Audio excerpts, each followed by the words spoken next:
Hello, my name is Isaac, founder and CEO Nurucoin, the first Pan-African blockchain and cryptocurrency. And I would want us to reason further about Africa becoming their own solution, or Africa creating their own solutions. And just to look at this more critical, let us discuss Africa in terms of what we get into Africa. Africa seems to be the dumping ground for everybody. People who make solutions and prototypes, the best place to sell them is in Africa. Let's say, for example, banking. If you go to 95% of the banks that are in Kenya, they are running solutions that are imported. MySys, which is at over 3 billion platform bought by banks. Temenes 24, which is used by the leading bank. Finaco, MasterCard, Visa. All those platforms are platforms that are imported, not because in Africa we do not have people who can create solutions. In fact, it's very interesting to realize that even toothpick are imported from China. Very simple solutions that can be created in Africa, we import them. We are importing food. When we go to agricultural solutions, ammonia, the biggest supplier of ammonium nitrate in South Africa, they are bringing fertilizers here. You look at how ammonia is made and you ask yourself a question. We have got sewage that is not, or rather sewage that is able to give the same component that you can get in fertilizer. Actually, which is a major problem to our city councils. You wonder what is really the problem. Basic solutions like antivirus. Every antivirus that is being used in this country, it is imported. You go to the food industry, clothing industry. I managed to visit the area processing zones where they do clothing for Walmart and big companies in America. And I was really amazed to realize that the only thing that our young men who are there do is only stitching. You cannot tell me that in a big country like Kenya, the best knowledge that we can acquire is only the knowledge for sticking. That the Walmart sends already made fabric to Kenya. While to make fabric in Kenya shouldn't be a rocket science. It should be something that the government should just embrace and the whole country embraces.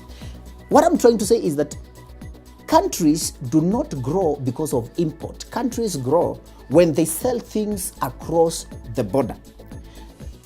I went to Washington, and when I was in Washington, I was trying to look for double A coffee, the Kenyan double A coffee. You smell the coffee, surely it is the nearly 9 months sun-ripe coffee by the smell. You taste it, it tastes Mexican or Brazilian, meaning the coffee here, we only give it to blend other people's coffee. Where do we go wrong? What do we need to do? I'm looking at Ethiopia, which the country decided that they are not going to sell their coffee unless it is processed. What does it take to add value to, for example, coffee or tea? It means that it is just a deliberate resolve that if this continent can decide that, for example, coffee or tea, or whatever is coming from our countries, is only going to be sold when the value has been added to, then it changes Africa. In Italy, avocado oil is more expensive than olive oil. I went to Kirinyaga and I personally talked to the agricultural head of agriculture. An avocado in Kirinyaga costs around 3 shillings. If you go deeper in how to make an avocado oil, you only need 11% of a 45-gram avocado. So with 45 avocados, you have 1 liter.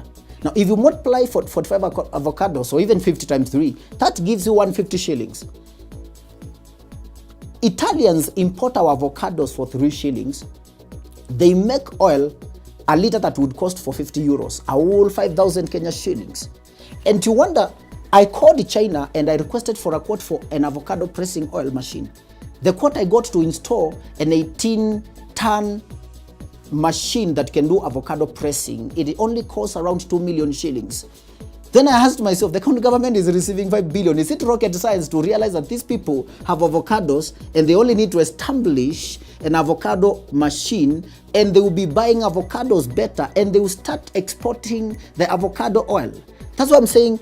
We seem to miss it. We seem to want to fly the flag such that if an African becomes an MCA in Kenya, is so important that the people who make wealth are no longer important. That we are focusing on looking on that power. But do you know, if you are a master of a poor citizens, you are the weakest master.